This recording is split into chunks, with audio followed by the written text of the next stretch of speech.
Hello दोस्तों। कहानी कही अनकही में आपका स्वागत है।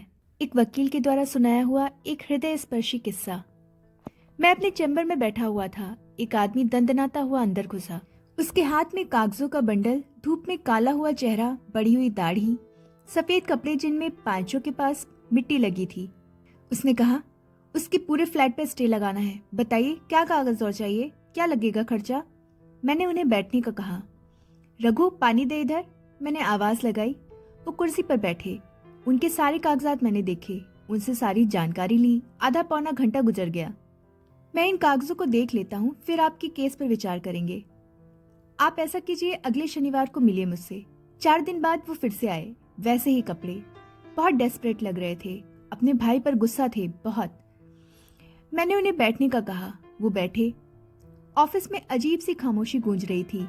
मैंने बात की शुरुआत की। बाबा, मैंने आपके सारे पेपर्स देख लिए और आपके परिवार के बारे में और आपकी निजी जिंदगी के बारे में भी मैंने बहुत जानकारी हासिल की। मेरी जानकारी के अनुसार आप 2 भाई हैं, एक बहन है। आपके माँ बाप बचपन में ही गुजर गए। बाबा, आप 9वीं पास हैं और आपका छोटा भाई इंजीनियर है। आपने छोटे भाई की पढ़ाई के लिए अपना स्कूल छोड़ा, लोगों के खेतों में दिहाड़ी पर काम किया। कभी अंग भर कपड़ा और पेट भर खाना आपको नहीं मिला, फिर भी भाई की पढ़ाई के लिए पैसों की कमी आपने नहीं होने दी। एक बार खेलते खेलते भाई पर किसी बैल ने सींग घुसा दिए, तब भाई लहूलुहान हो गया। फिर आपने उसे कंधे पर उठाकर 5 किलोमीटर पैदल चलकर अस्पताल ले गए। सही देखा जाए तो आपकी उम्र भी नहीं थी ये समझने की, पर भाई में जान बसी थी आपकी। माँ बाप के बाद मैं ही इनका माँ बाप, ये भावना थी आपके मन में। फिर आपका भाई इंजीनियरिंग में अच्छे कॉलेज में एडमिशन ले पाया और आपका दिल खुशी से भरा हुआ था। फिर आपने जी तोड़ मेहनत की। 80,000 की सालाना फीस भरने के लिए आपने रात दिन एक कर दिया। यानी बीवी के गहने गिरवी रख के, कभी साहूकार से पैसा लेकर आपने उसकी हर जरूरत पूरी की। फिर अचानक उसे किडनी की तकलीफ शुरू हो गई। डॉक्टर ने किडनी निकालने का कहा और आपने अगले मिनट में अपनी किडनी उसे दे दी, यह कहकर कि कल तुझे अफसर बनना है, नौकरी करनी है, कहाँ कहाँ घूमेगा बीमार शरीर लेके, मुझे गाँव में ही रहना है, ये कहकर किडनी दे दी उसे। फिर भाई मास्टर्स के लिए हॉस्टल पर रहने गया। लड्डू बने, देने जाओ। खेत में मकई खाने तैयार हुई, भाई को देने जाओ। कोई तीज त्योहार हो, भाई को कपड़े करो। घर से हॉस्टल 25 किलोमीटर, तुम उसे डिब्बा देने साइकिल पर गए। हाथ का निवाला पहले भाई को खिलाया तुमने। फिर वो मास्टर्स पास हुआ, तुमने गांव को खाना खिलाया। फिर उसने उसी के कॉलेज की लड़की, जो दिखने में एकदम सुंदर थी, से शादी कर ली। तुम सिर्फ समय पर ही वहां गए। भाई को नौकरी लगी, 3 साल पहले उसकी शादी हुई। अब तुम्हारा बोझ हल्का होने वाला था, पर किसी की नजर लग गई आपके इस प्यार को। शादी के बाद भाई ने आना बंद कर दिया। पूछा तो कहता है मैंने बीवी को वचन दिया है, घर पैसे देता नहीं। पूछा तो कहता है कर्जा सिर पे है, पिछले साल शहर में फ्लैट खरीदा, पैसे कहाँ से आए। पूछा तो कहता है कर्ज लिया है। मैंने मना किया तो कहता है भाई तुझे कुछ नहीं मालूम, तू निरा गवार ही रह गया। अब तुम्हारा भाई चाहता है गांव की आधी खेती बेचकर उसे पैसा दे दे। इतना कह के मैं रुका। रघु की लाई चाय की प्याली मैंने मुंह से लगाई। तुम चाहते हो भाई ने जो मांगा वो उसे ना देकर उसके ही फ्लैट पर स्टे लगाया जाए, क्यों, यही चाहते हो ना तुम। वो तुरंत बोला, हाँ। मैंने कहा, हम स्टे ले सकते हैं, भाई के प्रॉपर्टी में हिस्सा भी मांग सकते हैं, पर तुमने उसके लिए जो खून पसीना एक किया है वो नहीं मिलेगा। तुम्हारी दी हुई किडनी वापस नहीं मिलेगी।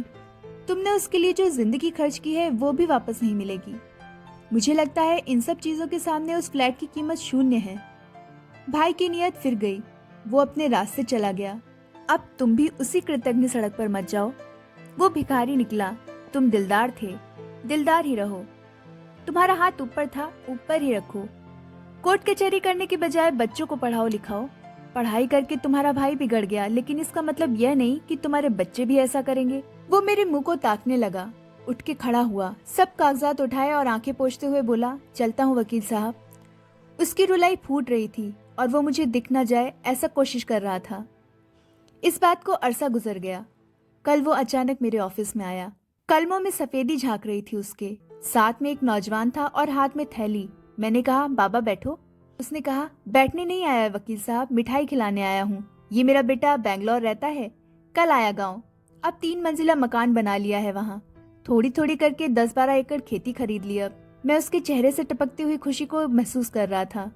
वकील साहब, आपने मुझे कहा कोर्ट कचहरी के चक्कर में मत पड़ो। आपने बहुत नेक सलाह दी और मुझे उलझन से बचा लिया, जबकि गांव में सब लोग मुझे भाई के खिलाफ उकसा रहे थे। मैंने उनकी नहीं आपकी बात सुन ली और मैंने अपने बच्चों को लाइन से लगाया और भाई के पीछे अपनी जिंदगी बर्बाद नहीं होने दी। कल भाई और उसकी पत्नी भी घर आए थे, पाँव छू छू कर माफी मांगने लगे। मैंने अपने भाई को गले से लगा लिया और मेरी धर्मपत्नी ने उसकी धर्मपत्नी को गले से लगा लिया। हमारे पूरे परिवार ने बहुत दिनों बाद एक साथ भोजन किया। बस फिर क्या था, आनंद की लहर घर में दौड़ने लगी। मेरे हाथ का पेड़ा हाथ में ही रह गया। मेरे आंसू टपक ही गए आखिर। गुस्से को यदि योग्य दिशा में मोड़ा जाए तो पछताने की जरूरत नहीं पड़ती कभी। बहुत ही अच्छा है कोई समझ जाए और उस बात को अमल में ले आए। यह एक सच्ची घटना है और बेमिसाल भी है।